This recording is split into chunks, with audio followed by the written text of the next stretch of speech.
Good evening. কেমন আছেন সবাই? আশা করছি খুব খুব ভালো আছেন।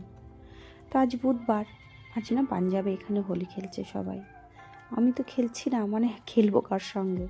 ঘরে মেয়েও নেই, হাজব্যান্ডও নেই, একা একাই বসে আছি। সব বাচ্চারা খেলছে তাই দেখলাম। আমার ঘরের মধ্যে না এক গাদা আবির ছুটে দিয়ে গেল সব বাচ্চারা। খুব ভালোই লাগছিল।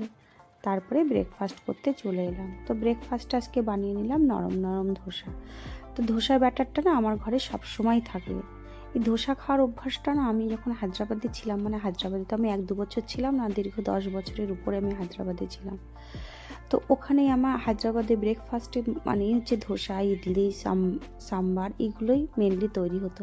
খেতেও কিন্তু খুব ভালো লাগে এবং হেলদি একটা খাবার। তো সেখান থেকেই আমার অভ্যাস হয়ে গেছে।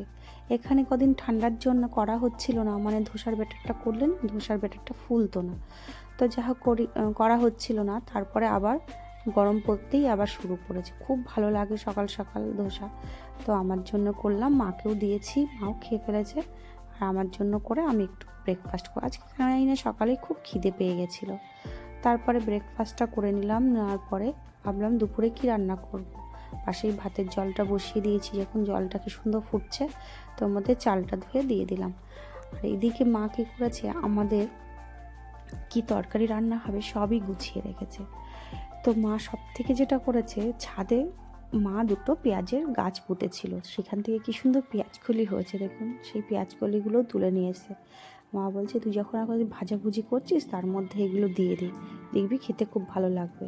আর একটু লাউ ছিল, তো ভাবলাম লাউ ঘন্ট আর ওই পেঁয়াজকলি দিয়ে, লাউয়ের খোসা, পেঁয়াজ আর কাঁচা লঙ্কা দিয়ে, কালো জিরে ফোড়ন দিয়ে একটা ভাজা করব।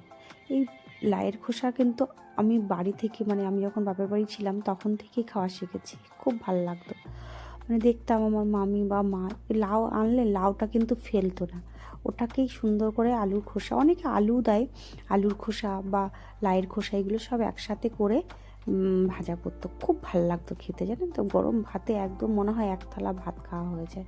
তো যাই হোক, মাগুলো গুছিয়ে দিয়ে গেছে আর আমি তারপরে ব্রেকফাস্টটা করে, ভাতটা অলরেডি হয়েই গেছে ওই পাশটায়, আমি লাউ ঘন্টটা বসিয়ে দিলাম। তো লাউ ঘন্ট করতে করতে এইদিকে আবার দেখছি বাইরে সব হোলি খেলছে। তো আমি আবার চট করে বাইরে চলে গেলাম। তো এসে দেখছি বা লাউ ঘন্টটা তো আমার হয়েই গেছে।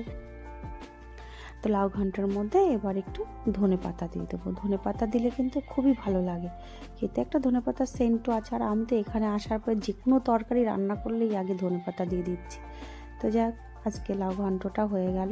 আর করেছিলাম লাউয়ের খোসা ভাজা। বাস আজকে আমার যে লাঞ্চ থালি রেডি হয়েছিল, লাউয়ের খোসা ভাজা আর লাউ ঘন্ট, একটু পরে বড়ি ভেজে নিয়েছিলাম, আর ছিল মাছের ঝোল আর একটু স্যালাড করে নিয়েছিলাম। এই ছিল আজকে দুপুরের